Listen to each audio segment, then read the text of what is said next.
Саламатсыңарбы балдар?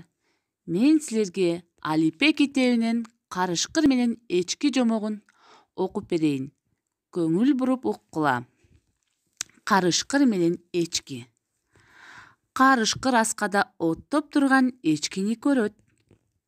Шилекейи агат. Ал аскага чыга албай турганын сезди. Анан эчкиге: "Төмөн келип оттобойсуңбу?